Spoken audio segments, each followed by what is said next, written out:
bila tertekan itu memang butuh bicara. Kalau kita sedih, takut, dia pasti butuh bicara. Kenapa? Perempuan itu, Bu, kalau dia udah ngomong, baru dipikirin tuh omongannya. Nah, itu perempuan rata-rata. Laki-laki, ya, bila tertekan tidak mau bicara. Ini harus hati-hati ya, Bu. Kalau suami ibu sampai di rumah, kemudian ibu lihat, ya, dia kayaknya sedih banget mukanya, ya, karena 10 menit tadi. Setelah 10 menit masih sedih, kan ibu tanya kan, Abi sedih ya? Iya. Abi capek ya? Iya.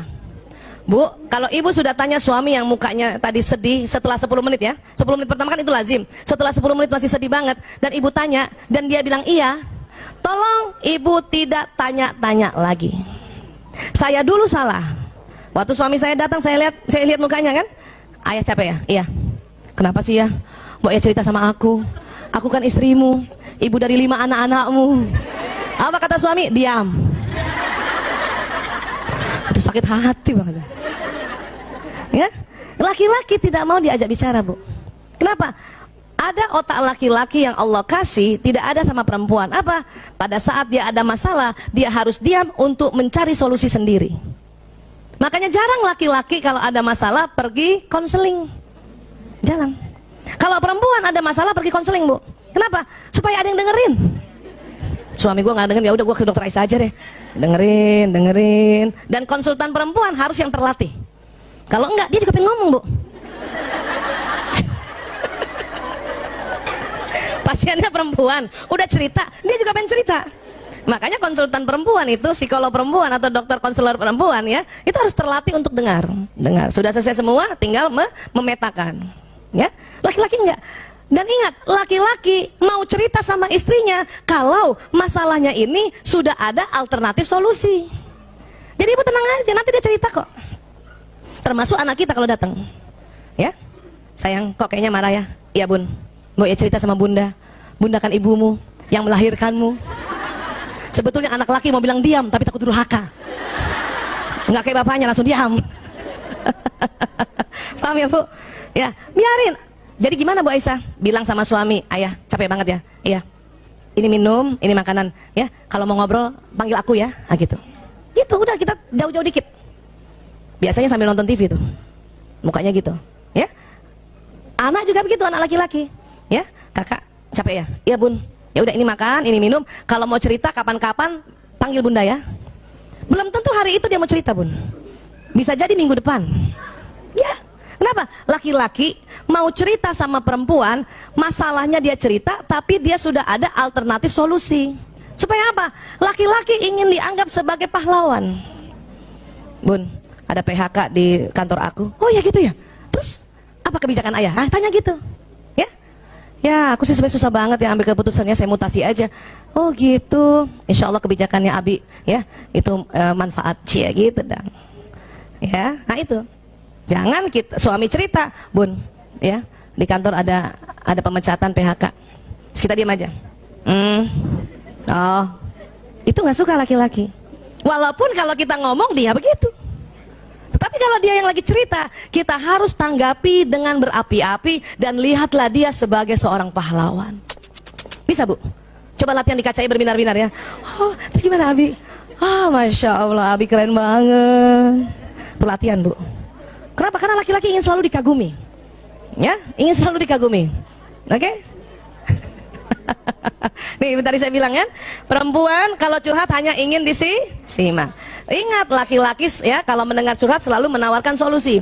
Ibu, pada saat ibu curhat dan suami ngasih solusi, karena ibu yang sudah belajar duluan, langsung bilang, ya Allah, dia mencintaiku sehingga curhatku dia kasih solusi. Walaupun ibu gemes banget kan? Bukan mau solusi, ibu cuma mau kamu denger aja gitu. Ayah, aku capek banget, setiap hari nganter anak-anak sekolah naik motor. Kata suami apa biasanya? Ya udah naik ojek aja kan gitu kan? Itu solusi bukan? Tapi karena istri bukan mau solusi, waktu disuruh kasih solusi ojek marah. Ojek sekarang nggak bisa dipercaya, Abi. Ya udah kalau gitu panggil supir, apalagi supir. Wah.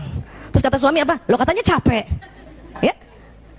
Sebetulnya perempuan hanya ingin didengar, dan kalimat yang paling senangi perempuan apa? Umi kasihannya capek banget. Cila, ya Allah. Bu, saat itu juga nggak jadi capek. Betul. Suami saya udah paham tuh. Kalau saya ngeluh apa-apa, kasihan kamu capek, istirahat aja. Padahal maksud dia udah diam nggak usah ngomong. Tapi kalimatnya sudah belajar dia. Kalau dulu astagfirullahaladzim, ngasih solusi berantem. Suatu ketika saya makan bakmi ayam sama suami itu, saya bilang, ya Allah kalau bakmi ayam gini kurang nendang ya. Dia kasih solusi, ya udah yuk kita makan nasi goreng lagi. Ya. Itu solusi. Paham? Dan suami saya juga sudah pintar sekarang, Masya Allah. Kalau saya curhat, setelah dia dengar curhat, apa dia bilang sama saya? Ibu, mau pakai solusi apa enggak? Itu kayak nanya mau pakai bawang goreng apa enggak? Kenapa? Kata suami saya, daripada gue berantem, muter-muter, debat kusir gara-gara ini. Paham ya? Nah itu tadi. Jadi gimana? Kalau gitu, dari awal ibu bilang sama suami, Abi, ayah, ya, Mas, aku mau cerita aja ya. Oke, dia akan dengar. Kenapa? Karena laki-laki merasa kalau perempuan sedang ngobrol, dia harus carikan solusi. Itu dia capek juga, Bu. Tapi kalau dari awal kita bilang, dengar saja ya, aku cuma mau cerita, dia udah tenang. Oh, bukan solusi. Ya, dia selalu dengar, suami selalu ingin dianggap sebagai pahlawan. Itu harus diingat, ya. Kenapa suami ingin dianggap pahlawan? Ini Bu, ini otak dibelah ya. Ada yang merah-merah ini.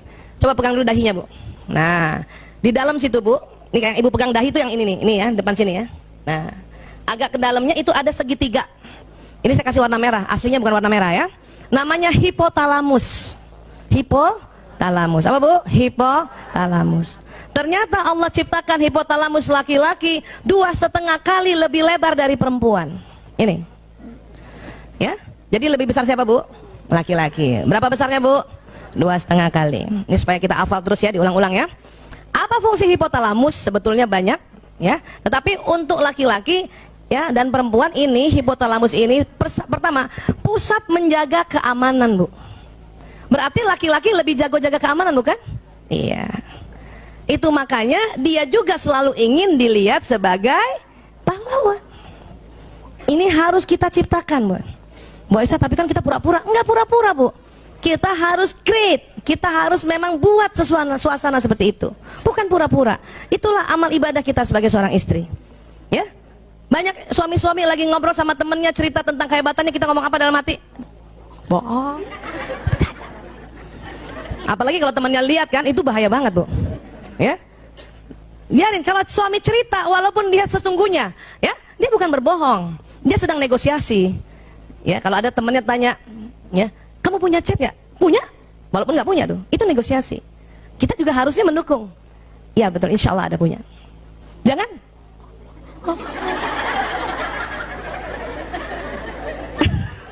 Itu kalau suami tahu itu marahnya minta ampun Bu.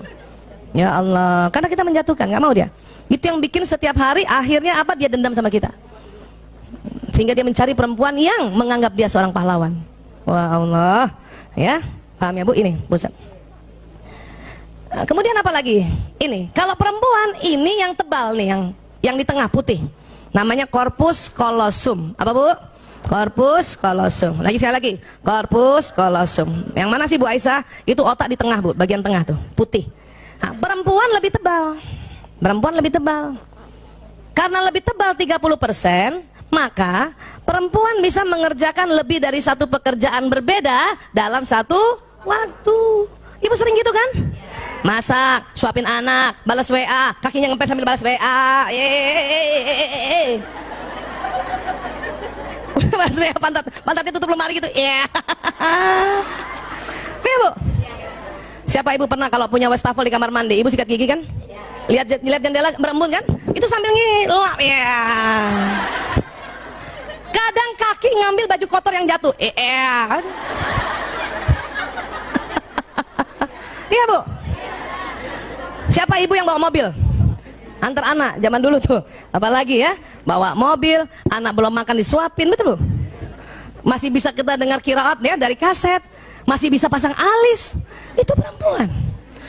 Bahkan ada gurunya teman anak saya, perempuan itu, dia naik mobil, dia naik motor dan selalu pakai helm.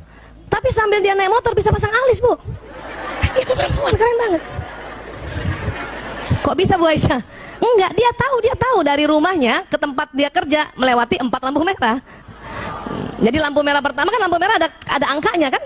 Jadi kita udah tahu kan, 30, 31 kan gitu. Dia buka helm, pasang sebelah.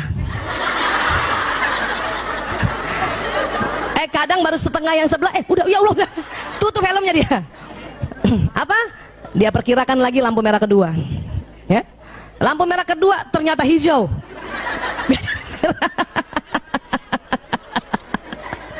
Lampu merah ketiga untung merah, dia buka betulin dikit, ya baru sebelah kan. Lampu merah keempat enggak, merah hijau. Makanya sampai pekarangan sekolah baru sebelah. Tapi itu nggak masalah. Sebelum taruh helmnya di pekarangan sekolah, bikin satu lagi. Luar biasa. Itu karena otak kita yang korpus kolosumnya lebih tebal.